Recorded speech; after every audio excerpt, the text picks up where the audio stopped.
So, okay, well, we, for the record, I had just read the hybrid open meeting, guidelines, and, it is, March 4th, 2024. It is, now 1:05 PM. Let's go through the roll call. Peter Brace is not present. Steve, Present. Dave Franzuto, Present. Linda Williams. Not here. Seth, Here. Emily, I am here. Jesse, not here. Roberto, we know, is not here. Samantha? Here. Okay, did I get everybody on the committee? Was that it? And I am here. Just going through the non-voting members, Jeff Carlson, Present.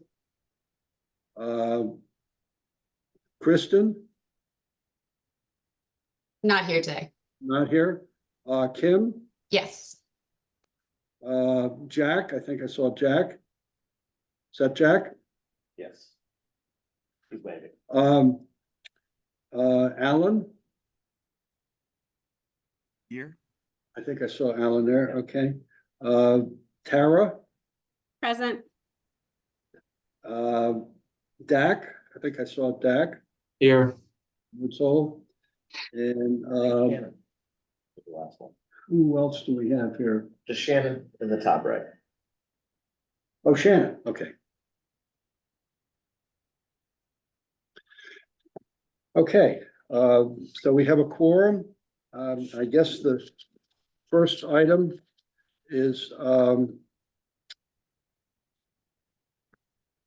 the approval of the agenda. Everybody received the agenda. It was sent out. I guess it was it last week? Yes. Okay, any questions or modifications to the agenda? Okay, I guess we have to approve the agenda. Steve? Motion to approve. Second. Okay, I'll just go down the list. Steve, Aye. Dave, Aye. Seth, Aye. Emily, I. Samantha, I. and the chair votes aye. Okay, we've approved the agenda. Approving the minutes, Peter Brace sent around the minutes for August 7th and February 12th. Do we have any comments on either of them? I have just a minor typo in the August 7th one, and the next to last page. They're not numbered, but I think it's page number 5. I'm referred to as Ms. Smith, which should be Mr. Smith. And I asked if the Great Harbor Yacht Club could help financially with certain items we referred to. So I guess that would be my corrections. Anything else in the August 7th minutes? Okay, so can I, are there any corrections to the February 12th minutes? If not, could we do both of them together with my corrections as noted? Do I have a motion? Anyone? Motion to approve as amended. A second? Second. Second by Samantha. Okay, we'll run down the line. Steve, Aye. Dave, Aye. Seth, Aye. Emily, I. Samantha, I. and the chair votes aye. Okay, we got all that done. Okay, let's get to work now. Kim, I guess take it away. Sure. So thanks everyone for joining. We are again continuing to go through these sections. So Shannon left off last time with commercial fishing. I'll share my screen in a minute. So continuing to go through the matrix, and then we have water quality on deck. Just a heads up is we are looking in 2 weeks to talk about coastal resiliency during the March 18th meeting, and are inviting the CRAC members to join, whoever is interested in joining and wants to talk through some of our thoughts and recommendations, and kind of go through how to blend the coastal resiliency plan that you already have with the harbor plan. So that is going to be coming up on the 18th.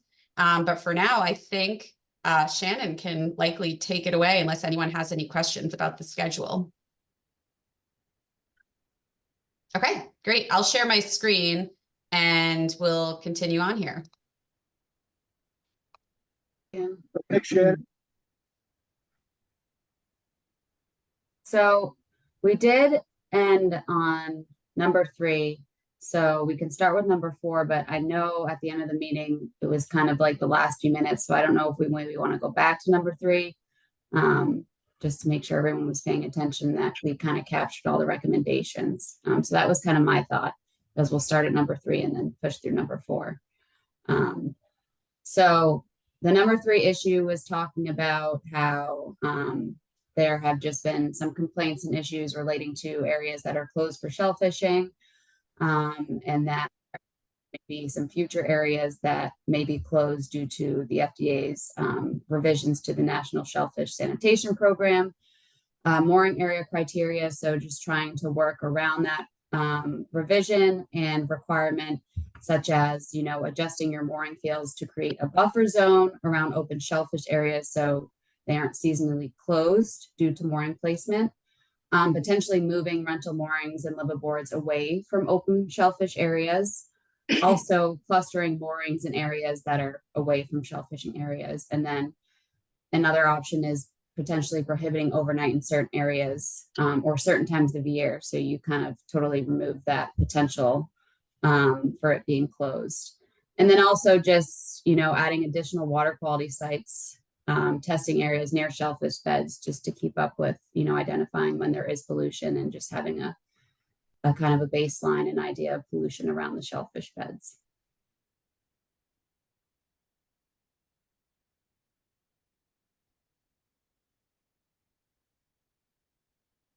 Okay.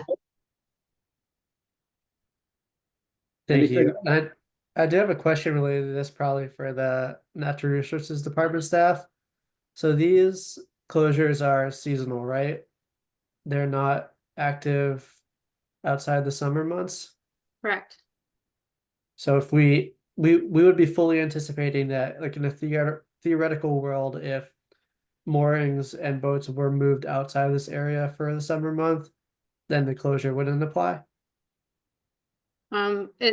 It's not a question of moving the moorings. It's because the moorings have always been there and the shellfish beds have been open with moorings present. It's just that there are some new regulations that came about, and in those new regulations, they stated that due to the vicinity of the moorings to our active shellfish beds, there's an increased potential risk for contamination, which we have been fighting and writing letters, because there's always been a potential risk with everything that you do. So this is just something that we're trying to figure out how both can coexist, whether we increase our testing or we create a buffer zone with the moorings that have, heads on them.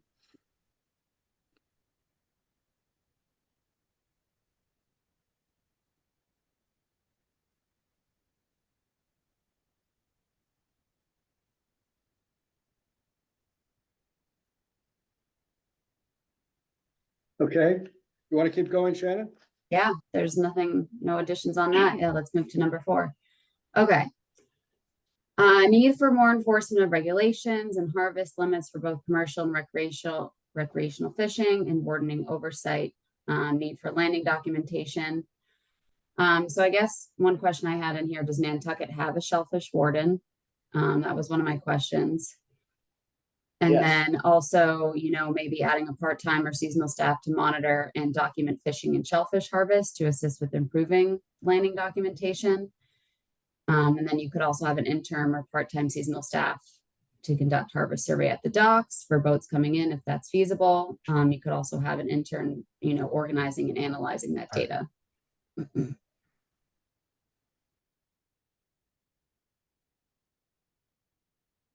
Steve, I see your hand. Mr. Chairman?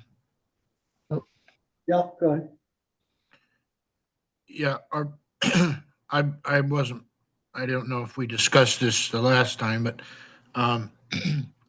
Jeff and I have talked recently. I believe that there is a benefit to having some seasonal shellfish wardens, both in the summer and in the winter for scallop season.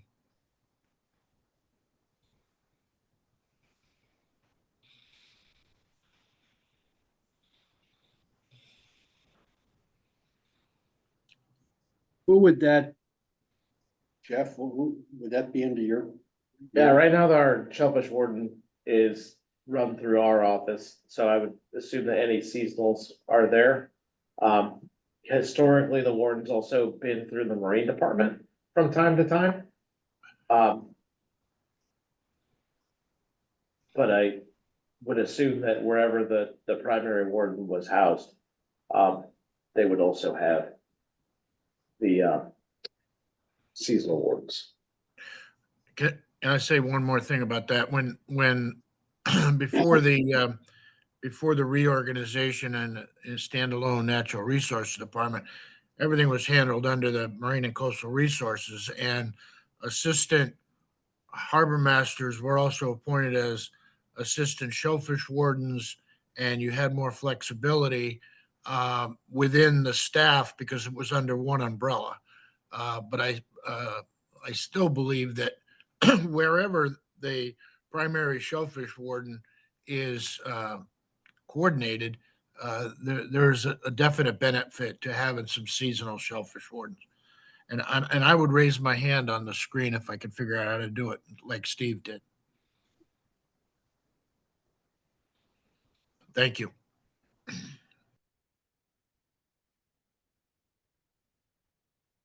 Jeff, do you think we need somebody in the summer for that too? I mean, I think this is a question, and maybe Tara can hop in. She's probably better to answer this than me. Is I think getting a better handle on, what harvested is for recreational and commercial shell fisheries is a better. More people can do that job, or there may be other innovative ways to collect that information, where you try to get out, and maybe it's a way where people, photograph their catch and send it in to a dedicated, dedicated email address or something like that. I feel like people have been doing a lot of surveys and, figuring this out in a lot of other spots that I feel like there's gotta be ways to do that. But again, right now we ask one warden to cover all of the waters of Nantucket. If you have more to help out, I think it would certainly increase your ability to collect that, but I think Tara has been looking into this a little bit more than me. I would default to her. How do we do it? How do we track during the season? How do we track the harvest? So for scallops, the fishermen themselves are required to do catch reports. And then we supplement those with kind of warden inspection reports, and then the state also collects harvest reports. So you can kind of combine all of those, but there's always a little bit of lag in data, and I don't know, I personally feel like there's gotta be an easier, quicker way to get some of that information in these days. How accurate do you think the system is now? I think by the end of the season, it's probably pretty close with all the fishermen reports in. But again, I always feel like there's room for improvement in this. And right now, I mean, I don't think it's an unfair assessment to say we don't have the best handle on what recreational harvest is. I see Okay. Tara has her hand up. Yeah, I just wanted to say a few things. I definitely echo that, a seasonal summertime assistant, warden or intern that is eyes on the water is helpful. I mean, we're out on the water almost every day and we see a lot of people in some closed areas shellfishing, and it's just really hard for one warden to keep an eye on that. And it's not mainly just like catching people in violations, but it's also like an education component. Just kind of talking to people about when they're allowed to shellfish and what areas and why it's unsafe in certain areas. As far as Jeff said, for our regular wardening, I think that it's very, I don't know. I think there are better ways to modernize it and bring it into the future, especially now that the fishery is so small. We have one warden and, right now we have 8 boats going out. So it's not that hard to track. And I think there are ways to get a lot more information than we've been getting from having someone just kind of sit and record or kind of guess how many bushels are coming in. So that's something that we're looking into. And I think the time is now, while the fishery is pretty small, to introduce, different and better ways to track everything. Before, when we were with the Marine Department, we had the recreational people would submit their information before filling out a form for their new button, and that has ceased since it's gone to the police station. So there's nobody tracking anything recreationally, and we sell over 1,200 permits a year, and that is a huge chunk of scallops that come in October and November recreationally, that I think we're absolutely missing from our databases. And it's helpful if we need to get grant funding for the fishery, or when we're talking to the DMF, to just have these numbers and these landings that are accurate, just to show, how active and how productive this fishery is. That's all I have to know. Mr. Chairman, Yeah, go ahead. I'm here, by the way. the up where Shannon typed in intern or part-time seasonal staff, the qualifier there is part-time. These people only work, they're seasonally, they're part-time. They may be the same people, they may be different people in the summer and the winter, but the key is part-time. They only work around the tide. Okay, so you're not talking about an 8-hour shift. You're talking about working around the tide, and a couple hours, before low tide, through low tide, and you're not going to be paying them, health insurance and benefits, but it's another set of eyes and ears out on the water, education, and being able to track what's going on during the summer. And as Tara points out, we need to be able to qualify and quantify our successful fishery. And she said 1,200 licenses.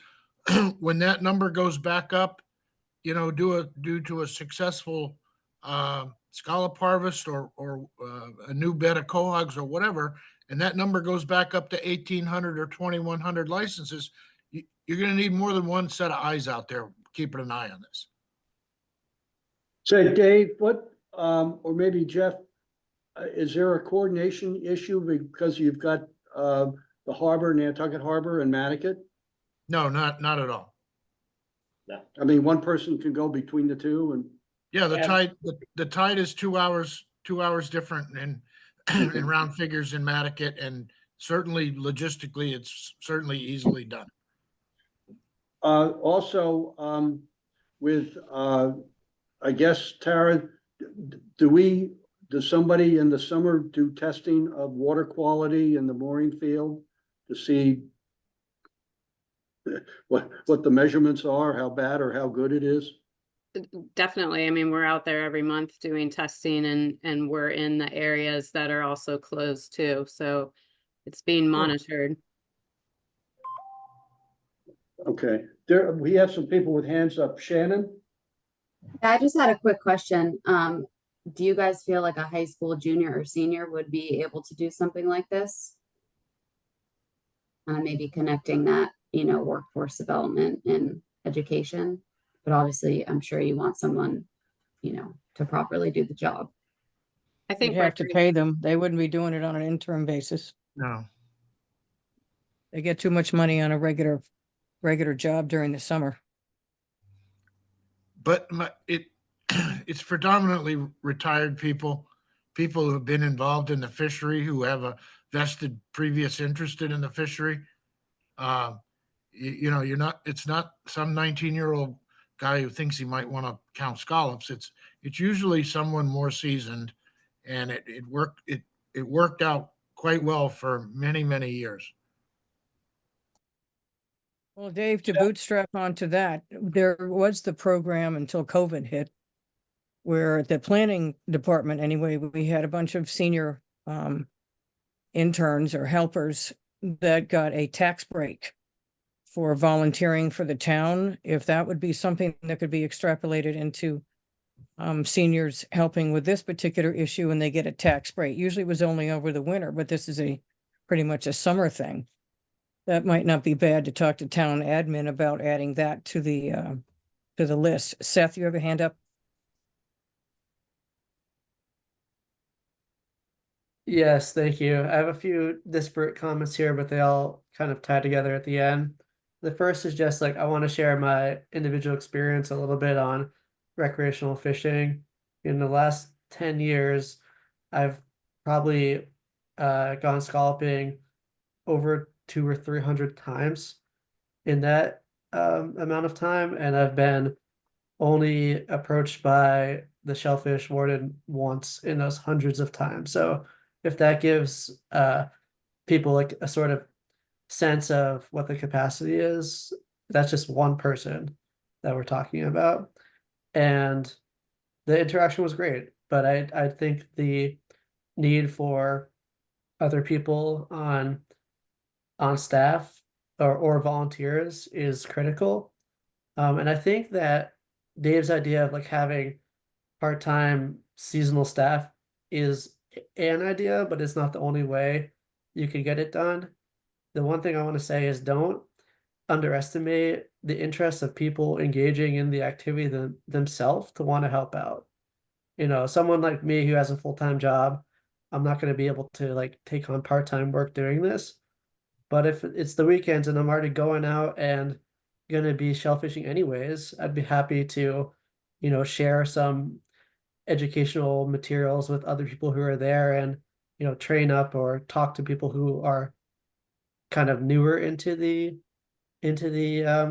activity, because that's what we do as good stewards of the resource. So it's not just like old retired people. It's actually could be active people who are engaging in fishing still. And then the last thing is, I have said this, I think several times at this point, but enforcement is hard to do in anything. And I strongly believe that we need to, at the point of contact of license sales, do much more than we're doing. So I think having the database of people tracking that we used to have is great, but we also need to have educational requirements before people even get their permits. And I've talked about this before in other sections, so I'm not going to repeat it, but I know we're in the commercial fishing section too, but in some of these shell fisheries like scallops, if there's such a big recreational harvest right now compared to commercial because there's less people, commercially fishing, it does make a big deal. If there's only 8 boats, it's not like we have hundreds of boats anymore. It does make a big deal. We do need to know these numbers. Thank you. Linda, do you want to take things over now that you've joined? Sure. I'm homesick today, so I've just figured I'd Okay, so for the minutes for Peter Brace, you can say that 1:30, Linda Williams took over as chair of the meeting. All right, because I've been on for about 10 minutes, so 15 minutes. All right. Any more hands up here? I don't see any. Okay. Are we done with that section? I think everybody agrees that we need some sort more contact with the people actually doing it, whether it's recreational, whether it's commercial. Yeah, most definitely. Could I ask a question, administrative question? Can somebody tell me how to raise my hand on my screen? At the very bottom of your screen, look for, you see the thing that says reactions? Hit Yes. that reactions and there's your raise hand right there. Okay, I'll stop interrupting then. Thank you. Okay, onward and upward. All right, so number 5, regulations have not kept up with changes to both commercial and recreational fisheries, specifically talking about shellfish. So this includes like the type of methods that are used for scalloping specifically. So recommendations include conduct a review of the current shellfish regulations, need to be reviewed to address changes in the number of shellfish closures, the FDA regs, the shifts in commercial and recreational fishing activity, which is kind of what we were just talking about, including charter activities for fin fishing, and to incorporate and document the changes in the methods used and gear used for shell fishing. Aquaculture language should also be reviewed. Also, working to develop a future timeline for reviewing shellfish regulations to ensure that the regulations remain relevant to the fisheries and pressures on the industry. Consider oyster leases on Western Harbor of Mattakit. There was also a comment about reducing shellfish catch quotas to reflect the closures that are occurring. And within this recommendation, I also included a review and update of the shellfish management plan, since I think that hasn't been done since 2012, to address and analyze the town's propagation efforts and how that has been impacting harvesting, determine if the needs for future propagation efforts, potential climate change impacts on the fishery, and habitat changes, and identify any new issues since the last plan. And also a comment in here about reviewing the permit fees and assembling an analysis of how those funds have changed over time. Looks like we have a few hands up. I knew there'd be hands coming up on this one. I think Dave went up first. Yeah, so Shab has this on its schedule to review the regulations. Tara sent us a red line copy a couple of weeks ago, and we have a meeting tomorrow, and we'll be scheduling a workshop to do nothing but review of the shellfish regulations. We're going to do it at a workshop so we can get most of it done in one setting. But that's an update from Shab for the shellfish regulations. As well as the fees, Dave, because I don't think the fees cover the activities that we need to manage.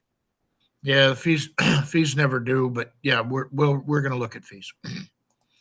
Okay, Steve? Yeah, just regarding charter and finfish activities, finfish regulations are state and federal, so I'm not sure that this really falls under our jurisdiction of a harbor plan. Yeah, we don't have the legal ability to regulate fin fish. No, that's right. Just a point of order, Linda, Peter Brace just showed up. Okay, it's not a point of order, it's just is. All right, Peter I don't see him yet. Is he on He's the there. screen? Yes. Oh, is he in the room? I got it.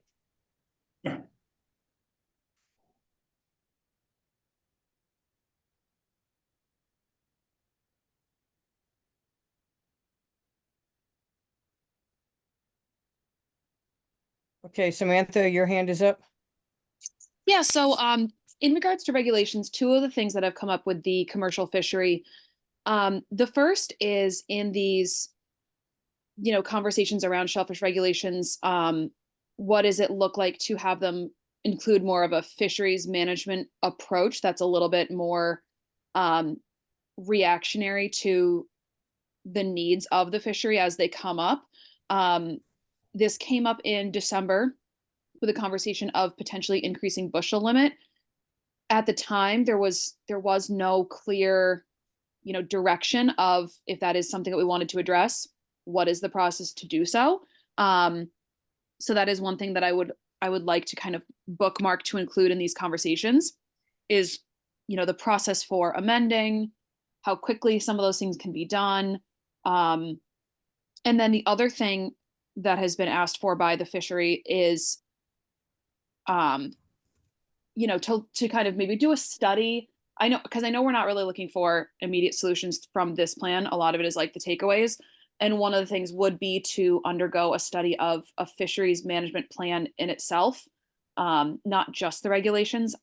I don't know how that kind of ties in with the shellfish management plan and in the shellfish management plan 2.0, if fisheries management could be a part of that, as that's something that we talk about as kind of more active and reactive management of it.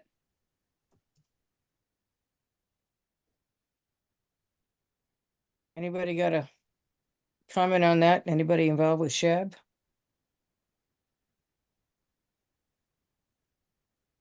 Well, our our focus currently is going to be on the regulations and the possible, possible need for increase in the fees.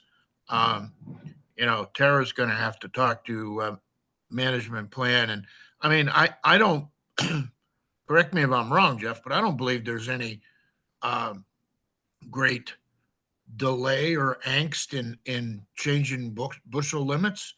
You take it to the selectmen and they vote it, and it's done.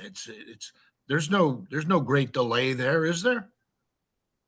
Yeah, I mean, I think the way it's technically written right now, Dave, is they would be having to change the regulation because the regulation specifies the limit. But I think in cleaning up the regulations, I think you could certainly design them in a way where the select board can set the limit based on certain criteria, that if the limit needed to be adjusted, they wouldn't have to go through that whole regulatory amendment process.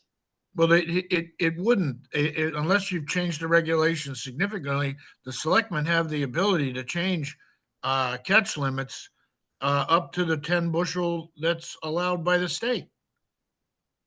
No, What does our current regulation say? Is it 5 or is it more than that? Because I used to sell the shellfish licenses, and I worked for Alan Holgate for 8.5 years, and he was the shellfish warden and the harbor master. And the thing used to be 6 bags, and then they went to the boxes, and it went down to 5, and it wasn't any big hoorah to go from 6 to 5 at that time. That was back in the 80s. And it's no great shakes right now we've changed it to 6 towards the end of the season. I don't know. Jeff, you're gonna have to help on this. Yeah, I think the rub is in that time. I think one of the changes for how it's interpreted also. The last time we checked, town council suggested that it required an actual regulatory amendment the way it's currently written, because the regulation specifically says 5 bushels. That to change it, you have to go through that process. That's why I think when we redo it, you can create it in a way where the select board have a more, nimble way to deal with that limit. And I think there's a lot more information being collected now to maybe even try to set it on a yearly basis based upon what, we're finding in the harbor, or, analyze it through the season. But,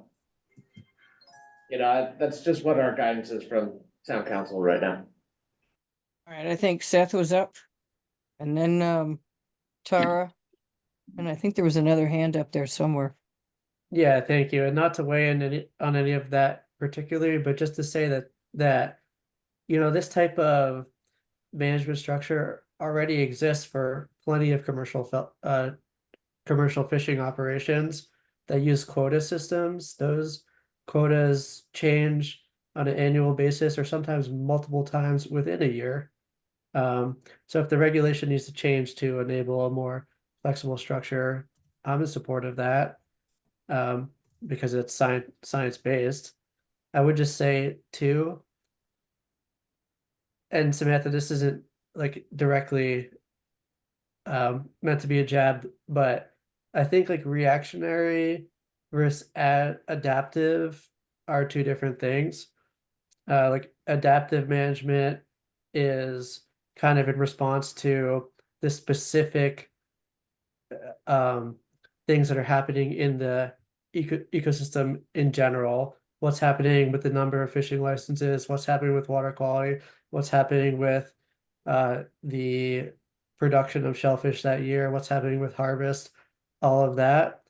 And reactionary, in my opinion, is like just responding to one thing. So I'm not saying that like to be combative or anything. I just see that adaptive is what we're trying to go for. Thank you. I think before I go to Tara, I think the word that we need to get in this section is flexible, given changing situations, whether it's ecological, whether it's financial, whatever. But I think you need to add the word flexibility here on being able to adjust the amounts given any given circumstance. Tara? Yeah, I agree with what Sam said. I think what I would like to see happen is, of course, an update of the shellfish management plan. I think a lot of work went into it and it's a really good base. Could it be more detailed and added to and modernized? Yes, it could, which is what we need to do. So that's something that I would be looking for as and in addition to, you know, adding more of the habitat component too. I think right now we have a lot of fishery management stuff going on in the form of different plans, whether it's with the Great Harbor Yacht Club or, you know, doing contract work with all of our surveys, and it all just needs to be, it all needs to come together into the document and just kind of organized in a way that makes sense for moving forward with fishery management.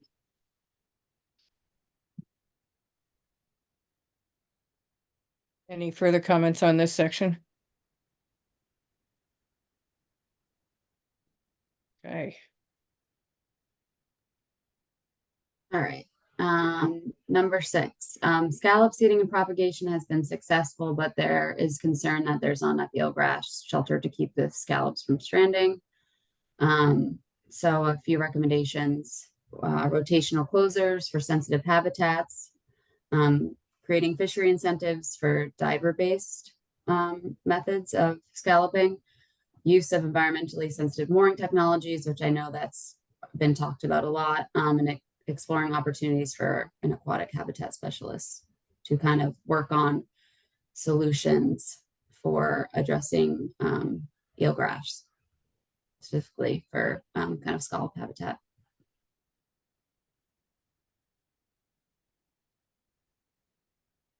Phil, did you have your hand up? No? Okay. Anybody else on this one? I think we've all been over this eelgrass thing and we all know how critical this thing is. Dave?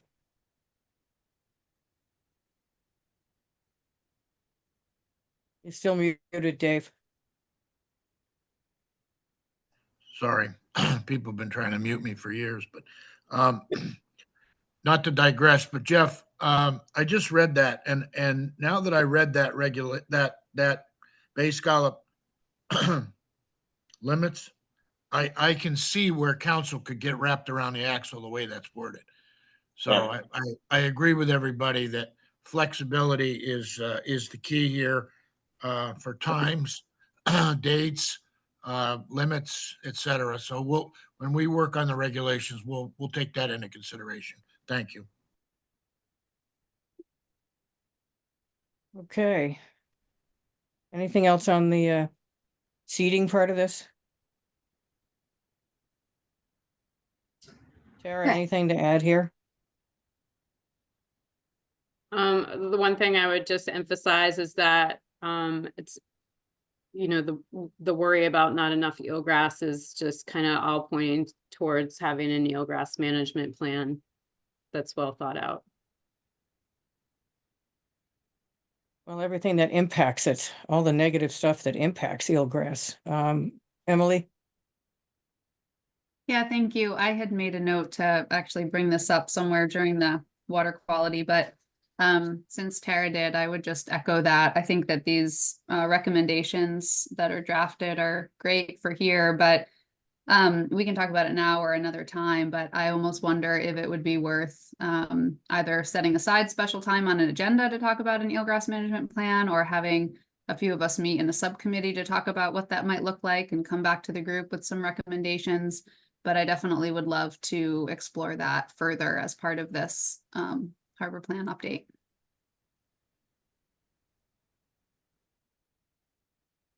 Would be either way, it'd probably be a good idea, because we all know that the impact of the eelgrass and the things that are happening to eelgrass, whether it's dredging, whether it's, boats, whether it's any other toxic thing going on with them. I think it's probably a good idea. Anything else want to be added in here? I do think it's a whole separate topic on its own. I think, Peter, are you raising your hand? Yes, I see it. Go ahead. so, I think an eelgrass management plan is something that begins, obviously with Tara, but then definitely gets a lot of attention by the Harbor and Shellfish Advisory Board. And do we have enough time to wait for such a plan to be created so it can be inserted into the harbor plan? Is that what you're saying, Emily? Yeah, I mean, certainly open to different options for how to move this forward. I know that Tara and the town have already done some initial work on concepts for this, at least. And I just don't want to miss the opportunity. And again, maybe it's something that can be done with a group, obviously including SHAB, outside of these meetings, to try to allow for some more time for discussion. But I'm certainly open to ideas and Tara's thoughts. I just want to make sure it's one of those things that's obviously a really big deal and involves a lot of detail. And so I just am a little bit concerned that all of a sudden we just won't have time for it. I think we need to have time for it, whether it's in a small group or with SHAB as well. My question here, well, we're stuck here on number 6. Should this eelgrass issue be a separate number from 6, all on its own, given the massive impact it has on this whole issue of shellfishing?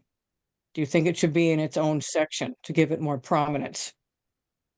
I think it should be in its own section, and honestly, I don't think this is something that, just because we don't come up with the plan while we're doing the harbor plan, I don't think it's something that any of us is gonna let go away, given that, Emily's thoughts expressed and Tara on board, and this is something that's on people's minds. It's not going away, but I don't think we should let it. We should try and do it to hurry up and get it in the plan, because we know we want to do it. Maybe what's worthwhile doing is coming up with the major components of the plan and having that in the harbor plan, knowing that we're all going to work on it, and then it could be added in later, Well, let's put it in its own section. Is everybody okay with that? Steve? Well, I was just referring back to our quote table of contents, and I guess this should probably go under natural resources or water quality, probably under natural resources, because there's already a bullet point for decline in eelgrass. So perhaps it should fold under resources and not commercial fishing. Yeah, right That's true. now, we do have details in the natural resource section on the eelgrass management plan. And I think we can continue to add as much detail to that section as we want to, and whether we want to have a side conversation with other people, that would be great. I've already pulled together a lot of that section, so I can share it with the committee. And if the committee wants to come back to me and let me know if they have additional edits to make to it, or if we want to all get together as a group, I'd be happy to organize something around that. You know, the eelgrass question obviously is going to come up in a number of different places, and maybe we'll just refer back to it in this section, but right now, at least, we have the majority of it in the natural resource section. Okay. Anything else while we're right on number 6?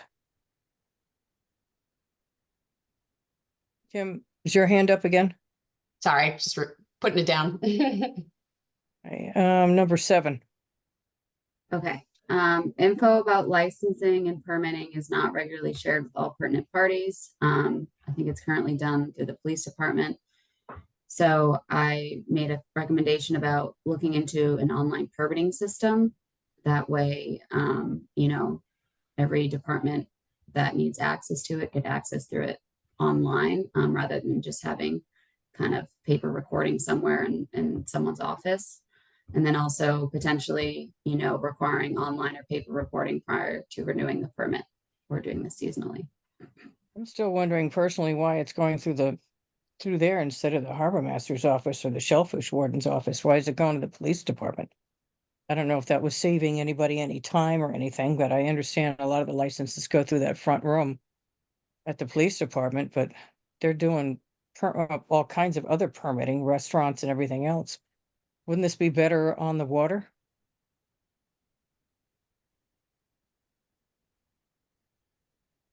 Guess I'll try to take that.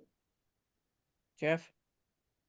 Yeah, I think the idea, again, this dates back and Dave may have better insights than I do on this. Cause he was kind of here at the time when the Marine and Coastal Resources Department used to sell both of those. And when that department was split up, the original idea was for everyone to be able to kind of, to use the words of the time, to one-stop shop and be able to go buy your beach sticker, your shellfish license, pay for your mooring renewal, anything else they sell there, and do it all in one location, so people didn't have to drive from spot to spot or track around.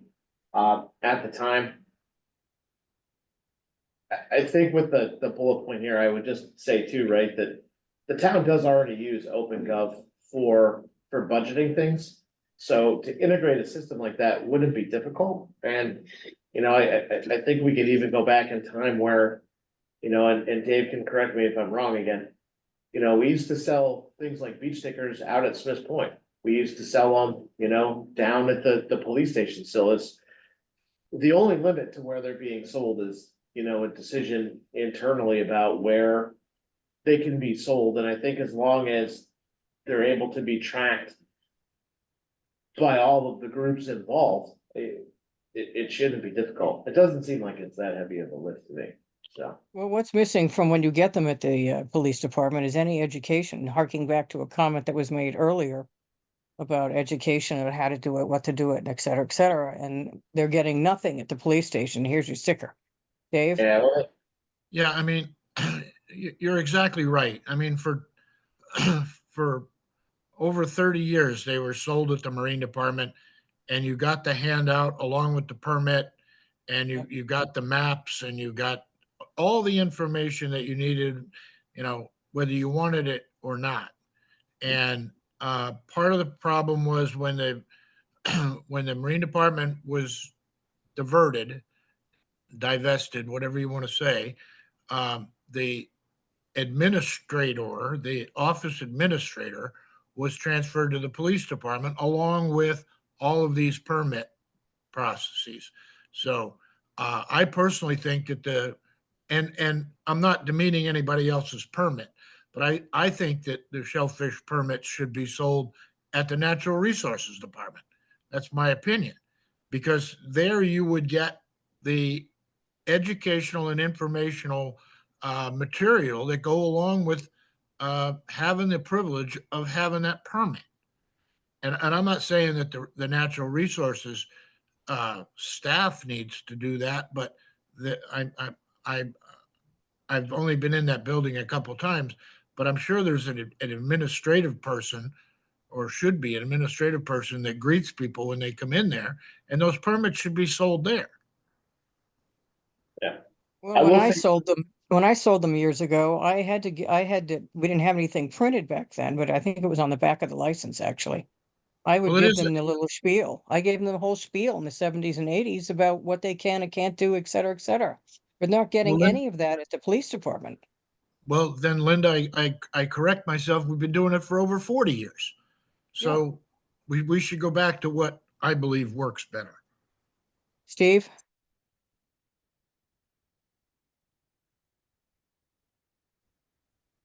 Is Steve frozen? Well, Steve is frozen. I might just add, we have provided the police station a kind of a shellfishing guide that involves like harvest criteria and things like that for them, and they are pretty good about posting any closures. They do have it. We make them copies. We provide it to them digitally if they need to print more.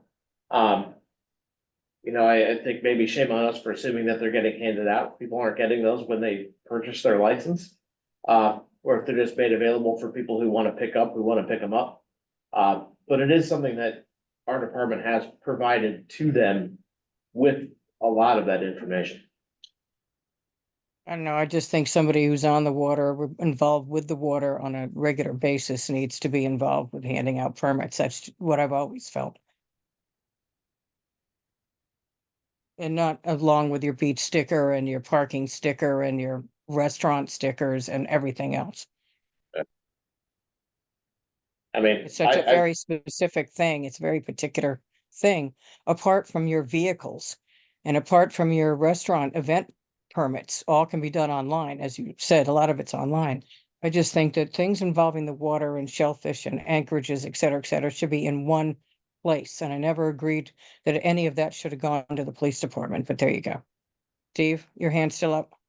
Yeah, sorry, my thing glitched out for a minute. Anyway, I was gonna say, mooring permits are back down with Christy Bassett down at the town pier. I don't see why shellfish permits couldn't go the same place.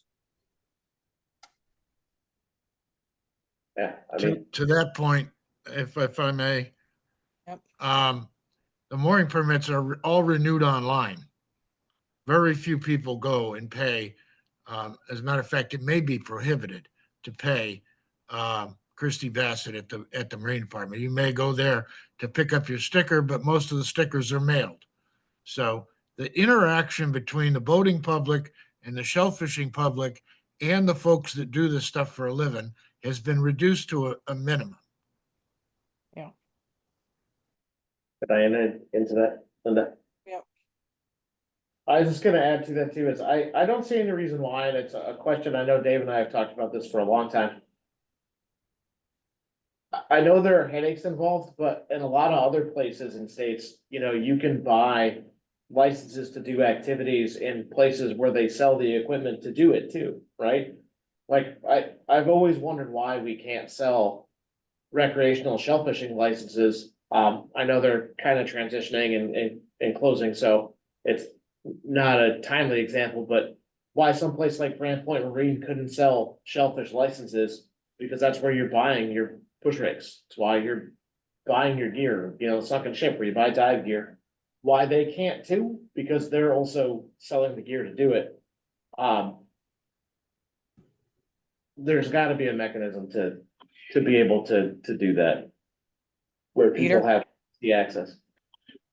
Yeah, I don't know how many years ago it was, but somewhere along the line, we switched over from, you'd go get your button and then you'd sign a piece of paper and date it. And on that piece of paper, that was it, your actual paper license.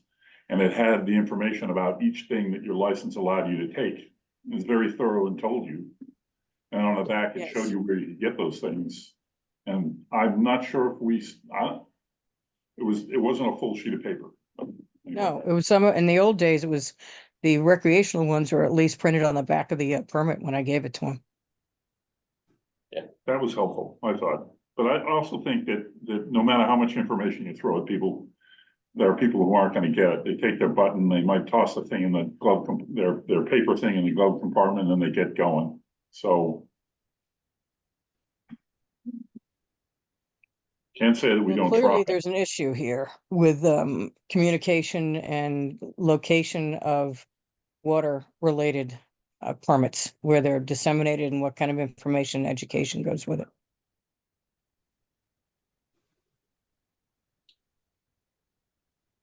You know, if you can't get the licenses sold out of a place like, you know, out of a ship chandlery or wherever the supplies are sold, at least maybe there's a brochure that can be created that appears there prior to the season, so that people are buying their gear. They also get a little, the salesperson hands them, here, you should know this.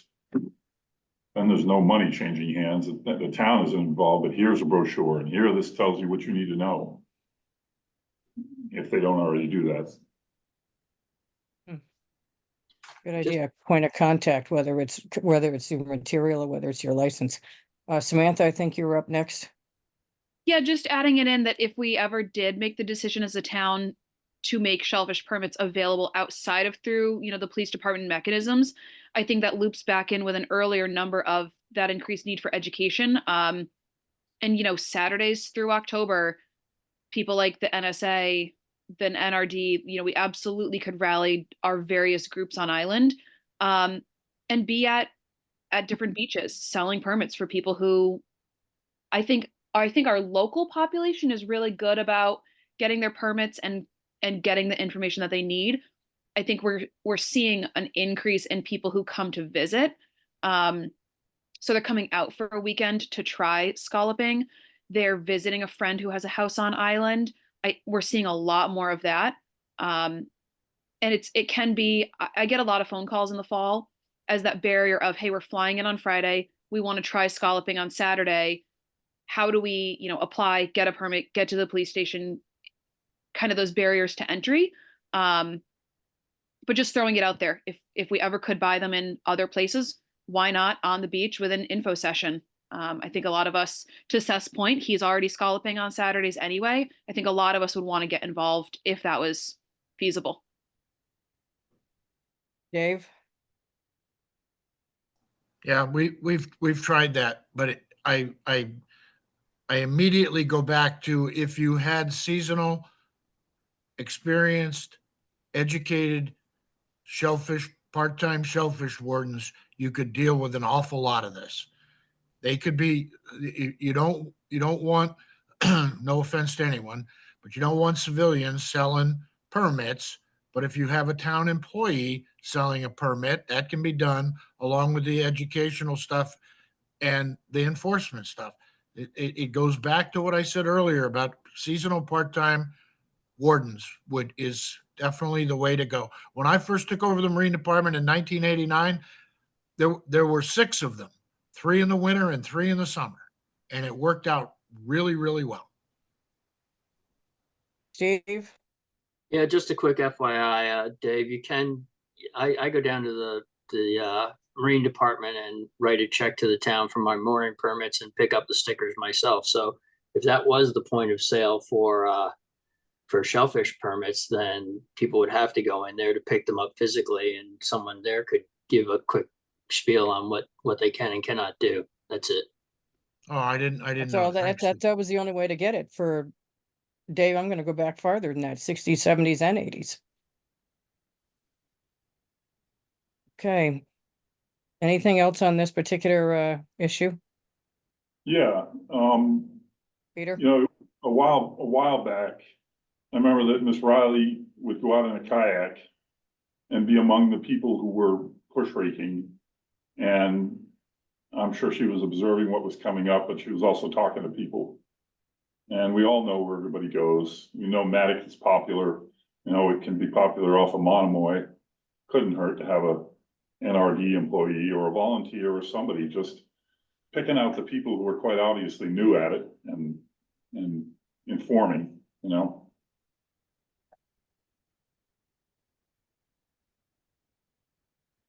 Well, I do remember Alan Holgate going out on the water during the summer, and people didn't have licenses and stuff like that, so he would deal with it right then and there. Yeah. I did it for 30 years, folks. It's not a big deal. Yep, It's part of not the a big job. deal. Okay, are we ready to move on to 8?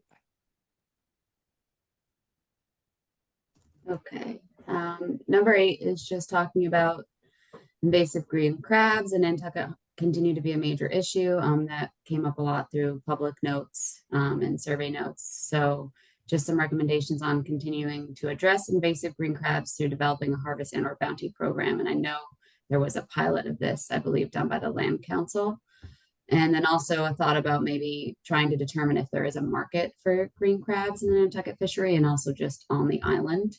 Can somebody tell me the ignorance that I have on these green crabs? How did they get here? They're not indigenous. How did they get here? They've actually, sorry, I'm just jumping in. They've actually been around for a very, very long time, and they likely came over to our waters in the bilge from ships long ago. But the thinking is that as temperatures have increased in our waters and our winters have not seen as cold weather, that their populations have started to explode in different areas along the East Coast and Northeast Coast, because they've been wreaking much more havoc in places like Maine, New Hampshire, Massachusetts, and elsewhere, just in more recent decades. Can you eat them? Right, no, well, Dave tried. You We can try. submitted, in the very beginning of this planning process, we submitted a document from Steve Anderson from SHAB, Scott Anderson from SHAB, on green crab. And I submitted a long time ago to this group. We need to reference that. And he's on top of this as far as Toscana, providing places to put them, trapping them, sale of, bounties. We've discussed this at great length at SHAB, but we need to dig out that paper that he submitted at the beginning of this. But, you know, taking off what Dave said, there are several scallopers who go out and set the pots, and the crabs are then transported to Toscana, who then works them into their compost. Really? But you can't eat them like you eat any of the other stuff. There was a push. Sorry, Emily. There was a push a couple of years ago. I think they did some sort of event at Corner Table where various chefs got together to come up with recipes for them, and they tried them on menus. And I think we heard that there was a person in New Hampshire who actually uses them to make whiskey out of. So they just don't taste good. They Emily? can taste delicious if they're cooked right. Yeah, it's not that they don't taste good, it's that there's not a lot of meat and it's hard to get at the meat, so it's not very productive as far as an industry goes. You can definitely use them to make stock and a variety of other things, but there definitely needs to be, I think, some incentive to do so. And as far as the harvesting and the bounty goes, it definitely is, I think, a really good idea that should be pursued, but it at the moment, you do need a permit technically to go out and harvest green crabs. So it's not something that's just open for anybody to do. And we had coordinated specifically with Toscana, which was amazing. And I'm sure that they're still really interested in doing that, but it's not something we can just recommend that everybody go and do until there's more of an established program with some oversight, because DMF will need to weigh in. Okay. Dave, is your hand up? Tara, your hand was up first? I was just gonna comment that green crabs are a vital part of the bait makeup for the conch fishery, and we have 3 conch permits on island, although they're not currently very active. There is an active conch fishery on the vineyard, so that could be an opportunity to move some green crabs in that way as well. I like the bounty idea. I was just gonna say that Emily and Tara are a heck of a lot more eloquent than I am. Anybody else on this one? Okay, on to 9. Okay, Brant Point Shellfish Hatchery is the only one of its kind on the island and is susceptible to climate change threats of sea level rise, coastal erosion, inundation from storms. So I think trying to address how the hatchery would be impacted by climate change and how that would impact its operation and benefit to the island, potentially exploring alternative sites for the hatchery or sites for an additional hatchery. And then also there's a need to improve shoreside docks and piers to accommodate additional work boats at the current hatchery.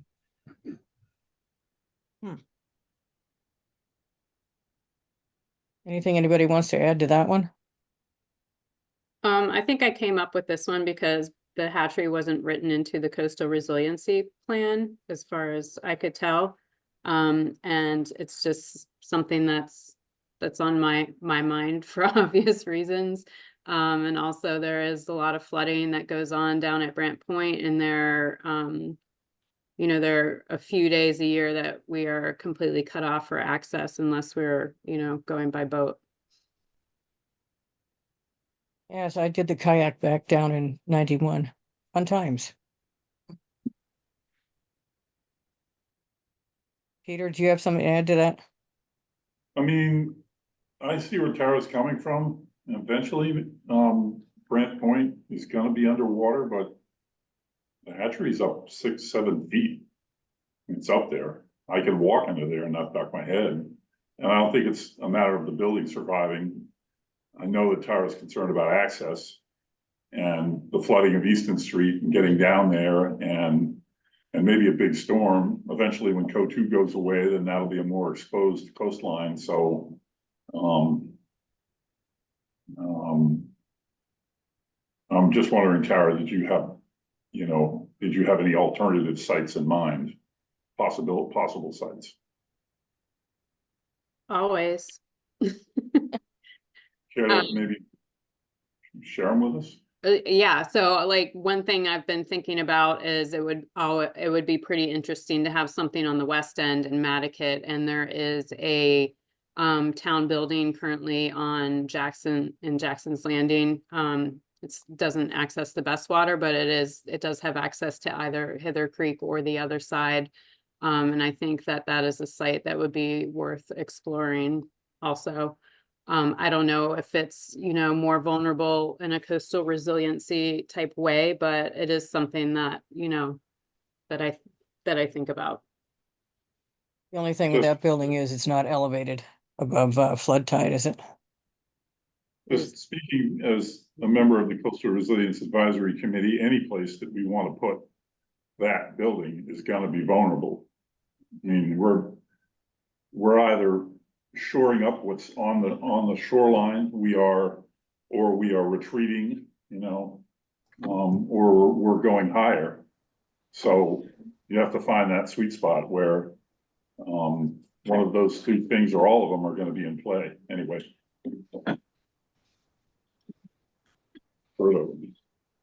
Yeah, I know it's super late, but. Sorry, I was late too. Dave? And then Seth?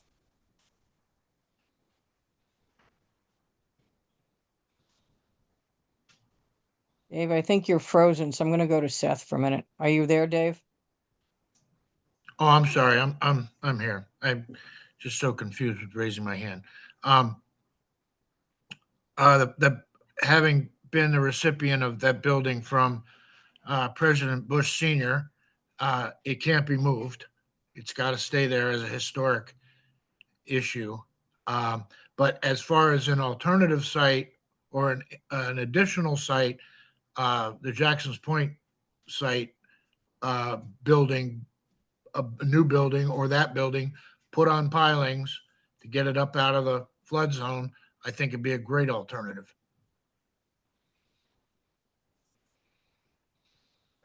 Seth?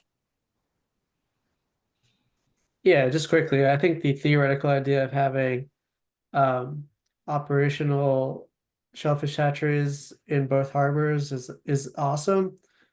I will note that, the Jackson Point area is accessible only by Millie's Bridge, so that's an area that is already having coastal resilience issues.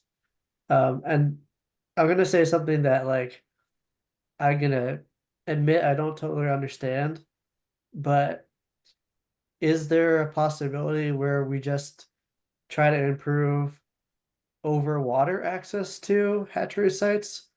And we just spend town resources on having boat transportation, getting these people to and from their work rather than having to drive there? Or is that just me being absolutely crazy? I don't think it's Tara? crazy. Yeah, I don't think it's crazy at all. I think, we're open to whatever. Right now, I think like just kind of shoring up like our dock and increasing our working platforms and stuff are items that we're thinking about. But yeah, there's been plenty of days where it would have been a lot easier for us to just access the boathouse using a boat than a truck or walking Or a kayak? or a kayak. Yeah, as far as the Millie's Bridge situation is, we own a piece of land on this side of Millie's Bridge where Millie's Cottage is, that has direct access to the water, public access, and you could very readily build a hatchery there. Or an ancillary hatchery, not necessarily a replacement hatchery.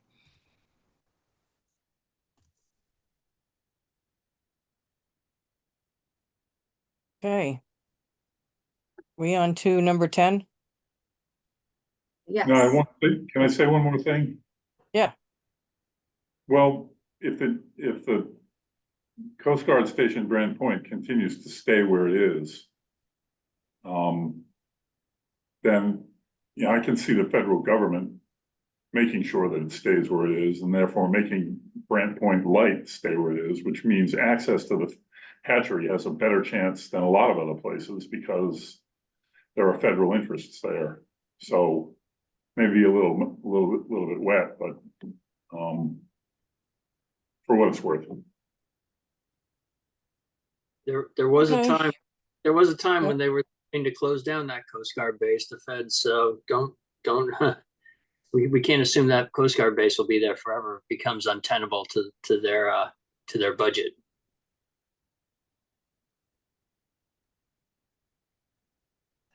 Okay. Well, Number- having been in that business for 20 years too, they don't,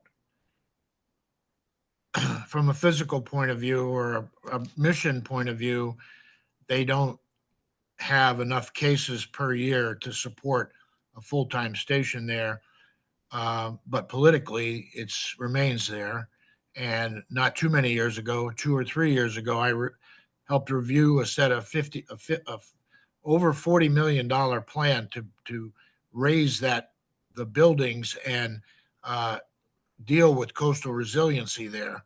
And under the federal standard, they have to go higher and bigger and better than the local and state standard. But I agree with Steve. It's not a given that it's going to be. It's been there forever, but it's not a given that it's going to remain.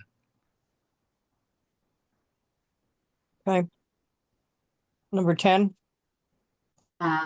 There was just notes in the public comments about a desire for more shellfish sites that can be accessible by land. And I think this might have been in a previous recommendation or objective from the 2009 plan, but have the town identify land areas that have space to provide access to recreational shellfishing. And I think this can be a little bit more developed, but that's the idea.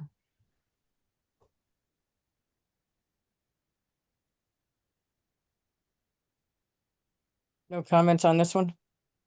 Are there any sites in particular that people have in mind that we could include as more details here? I think just defining the sites that are accessible by land. I had been working with MIT on kind of like a polygon type map that kind of outlines the different shellfishing habitats, what shellfish are there, and the characteristics of what,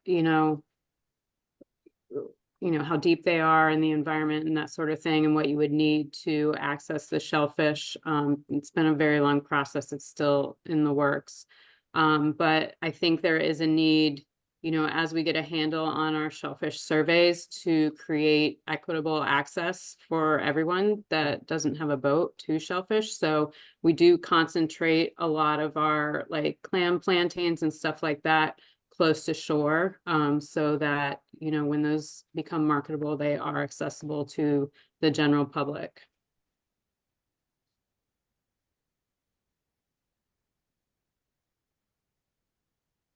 We're not talking just scallops here, guys. We're talking clamming because my family doesn't go scallop, they go clamming.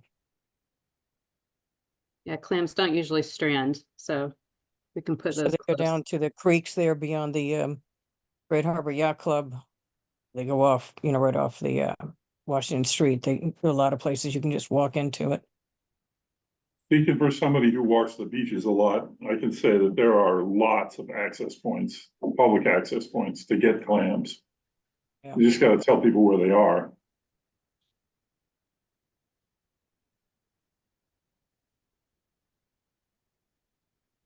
The best one is the one that's beyond Don't give it down on away. on the creeks.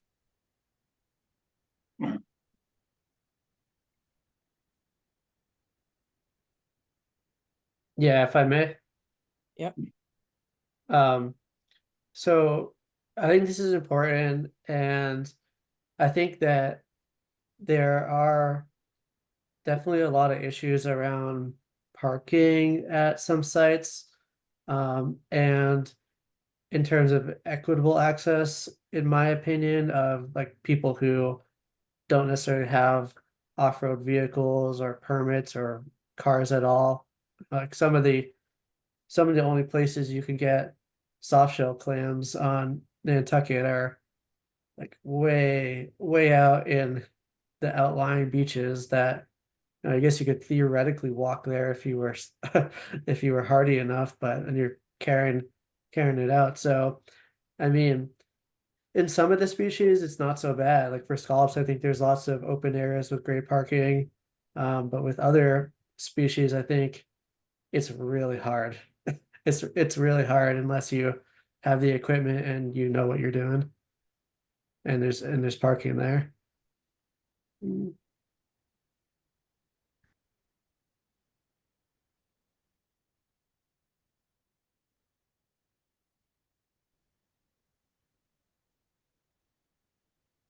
Anything else there?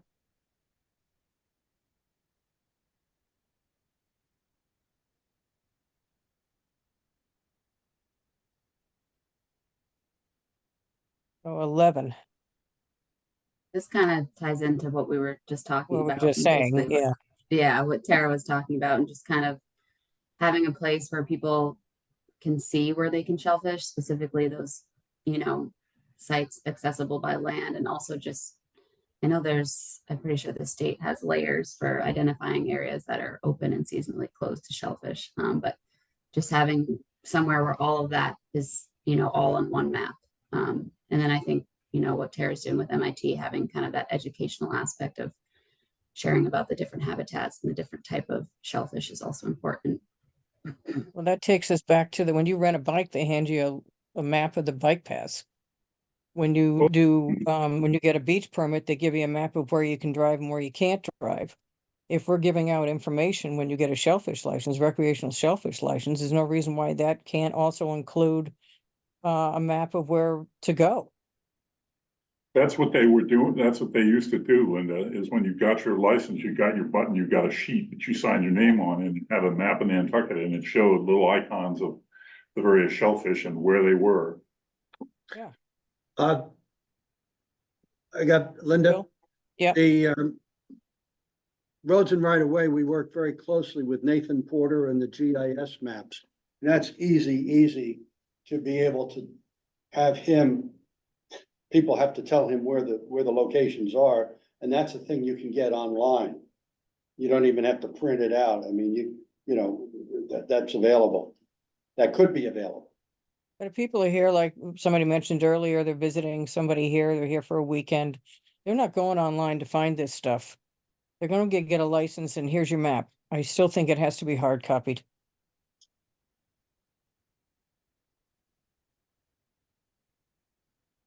There's never a problem with just disseminating it in every possible way you have contact with the system.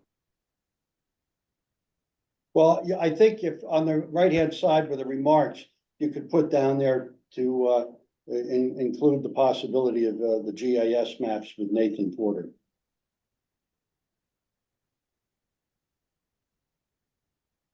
Yeah, he'll do whatever you want to do. I have him do certain maps for other projects, and he's really good at doing any of this stuff.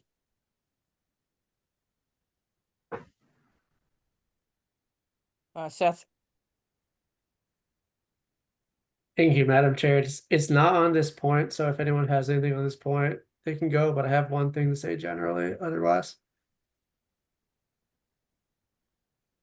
Okay, well, just, there's a red line under GIS here. GIS is capitalized. You have to capitalize it everywhere you use GIS. Okay, Seth?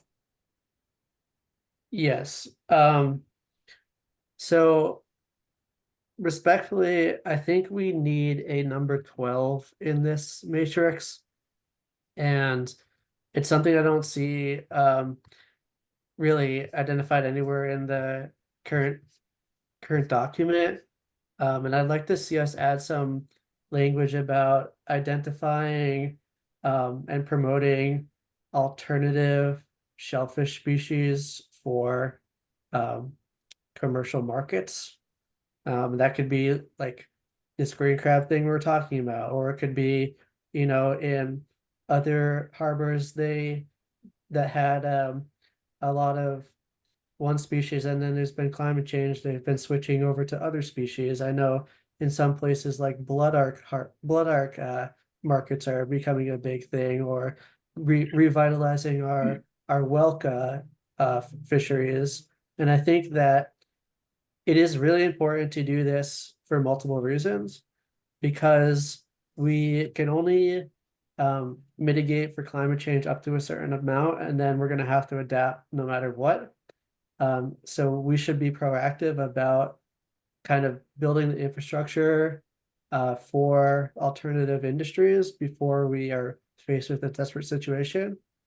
And the second thing is, it is a way to lead to beneficial opportunities for more people who don't necessarily want to get involved in scalloping. And this could be in aquaculture too. There's tons of different types of aquaculture that people are undertaking that aren't just oysters these days.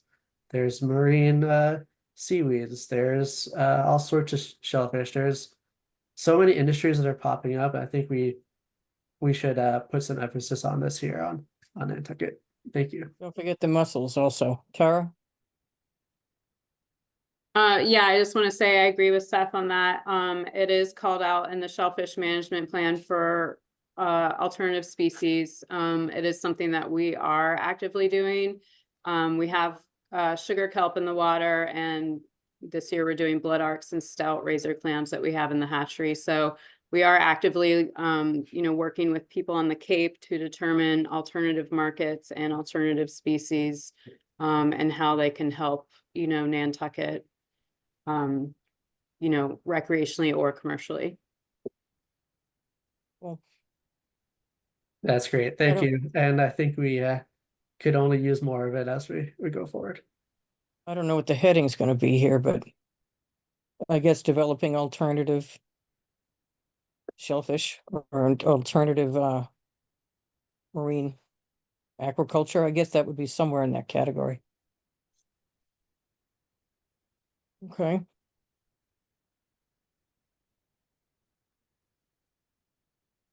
Anything else, anybody? We're at the end of our almost at 2:30. I just want to say thank you to everyone for your input. That was super helpful. Well, and when's our next meeting? Is that going to be on the 18th or whatever that Monday is? Yes, the next meeting is going to be March 18th.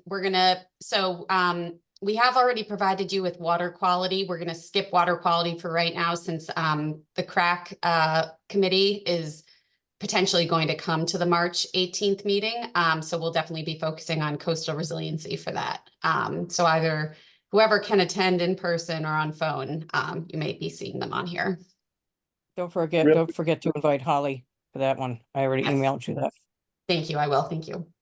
Real quickly too, is I may try to book us into the bigger room here or find somewhere, cause that way if everyone shows up in person, I don't think we'll fit very well here. We're That's a lacking bigger some- room on the other side? Yeah, slightly, but they got more chairs and tables and stuff in there. But we'll see. Yep. Okay, That sounds good. And Leah said she was gonna check and see who would be, or how many would be able to attend. So I hopefully can get you some numbers on that. Yeah, well, she's literally sits 10 feet away from me, so. Oh, there you go. I'll Glad see you her. talked to her.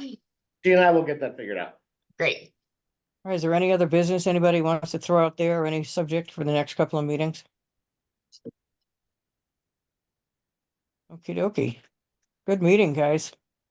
That was always gonna be a slog of a section. Thanks so much for your input. Okay, somebody want to make a motion to adjourn? Exactly at 2:30. So moved. That was Phil. Is there a second? Second, That was Emily, I believe. Don't all jump up at one time. All those in favor? Phil, Aye. Peter, All right, Steve, Aye. Seth, Aye. Emily, aye. Dave, Aye. Samantha, I and myself, and I. Thank you very much, everybody. Good meeting. Roberto? Thank you.